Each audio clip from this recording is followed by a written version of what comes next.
counties, not one person said to me as I went to a VFW post in American Legion, Joe, who do you know? Everyone said to me, Joe, what are you going to do for me, and will you be here tomorrow? No, this is the ideal situation. I love being an underdog. Joe, you're going to have to attack Arlen pretty hard here. I mean, some people say 75% of this race is about him, not you. And what's your argument for tossing him out? 100% of this race, and I mean this sincerely, is about those Pennsylvania voters. Yes, Arlen, as President Bush said, was his best ally and there when he most needed it. I understand, but we just can't look at a record on the Republican side. They also really want to know. And I became so convinced about this during the 67 county tour. About 2/3 of the way in, it's about the future. They want to know, what are you going to do? And I need to provide them that credible alternative. And Arlen can't help them. Well, we are where we are today, and if everybody's happy with that, he's your guy.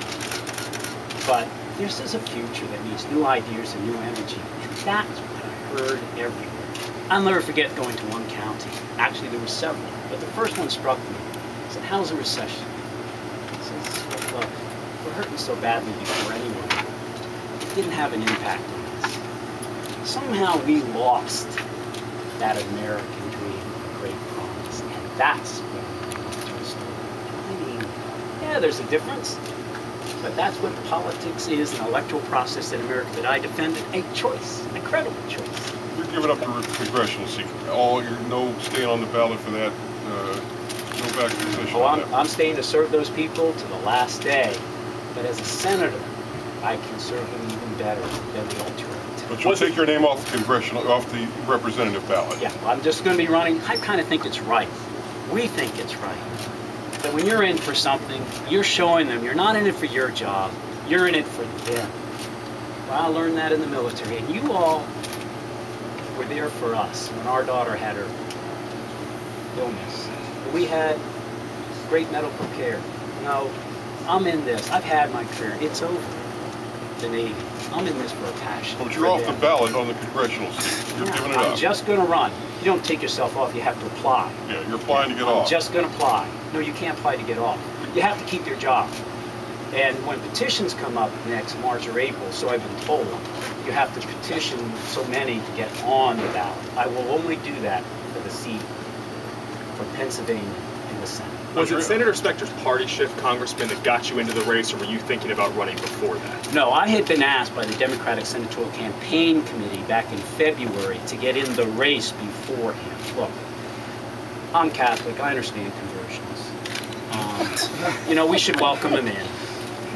But the future here has to be one, as you well said, or insinuated, and I took it, was it's a record he has on the Republican side.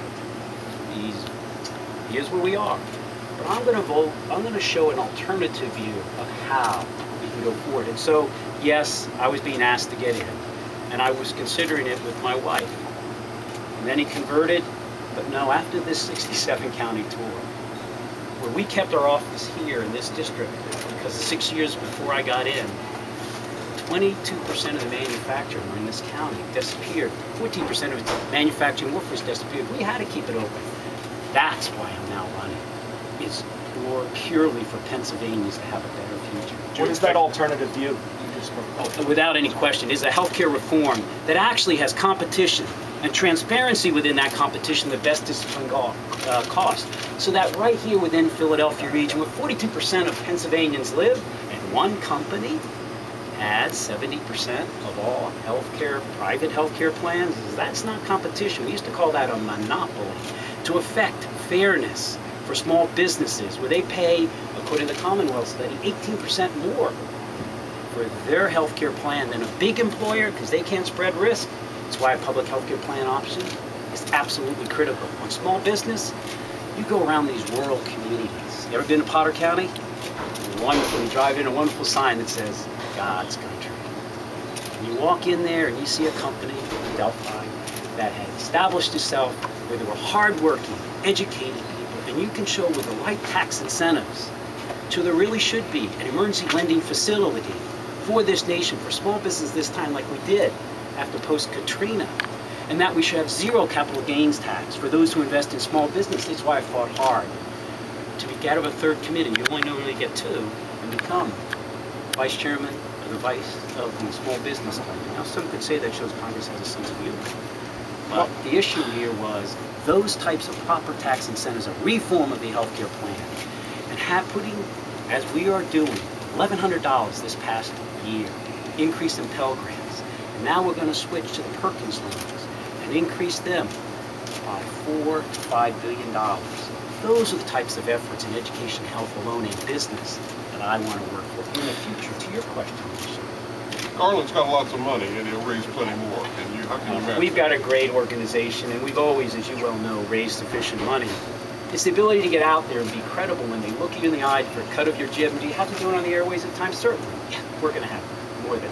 We'll have sufficient, I should say, because I really love getting around also. Congressman, you've said that endorsements don't matter, but from a standpoint of pure political organization, outside of your home base, with so much of the Democratic establishment behind Senator Specter, how will you draw the crowds to introduce yourself? I'm very comfortable on my home turf of my Democratic Party. You know, he's come on over.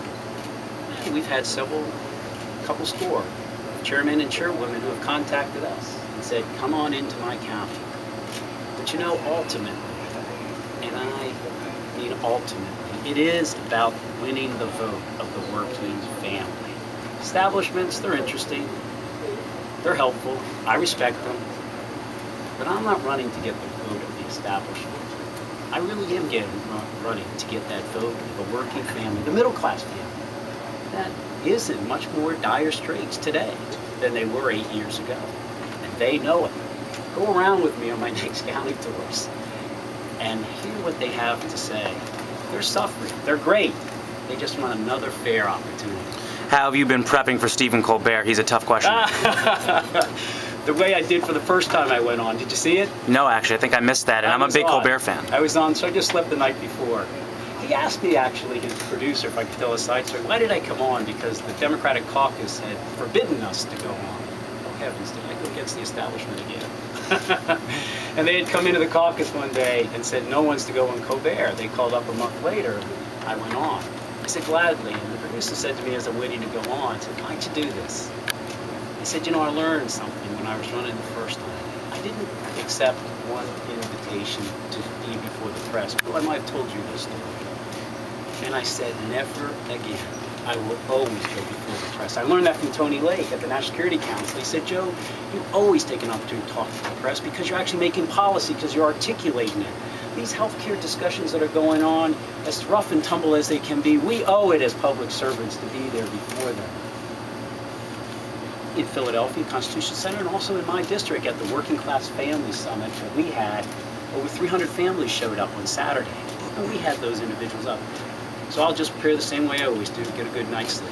When you ran 3 years ago, President Clinton came in to help you campaign. Do you expect any help at all? It's a wonderful question. No, I am not going to ask for any help because I very much, to your question on endorsements, I very much respect that President Clinton is still part of the office of the presidency, so to speak. And I learned that there's the president and there's the office of the presidency when I work with him. And I don't think I should ever ask anyone to place themselves in a potentially embarrassing position, either to this president and his office by asking him to. So I will not ask or request because of the issue of the endorsement. And I respect that. It's pretty tough in Washington, D.C. It's very understandable why President Obama would probably want the assurance of an extra vote if needed during this year. And it's kind of understandable why Ed Rendell, who's good friends with Arlen. I mean, they've been together a long time. He got hired first time by his job, would be there. But at the end of the day, after 2009, this year, and at the end of in Washington, when he's got some of the mass efforts through, or the beginnings of it, and Ed Rendell's gone in 2010, it's us Pennsylvanians that are left. And that's why, in response to your question, I say, yeah, it's really about us, the working middle-class families that I'll be working with. I want to thank everybody, and thanks for coming. I know it was a little warm, but it's my post.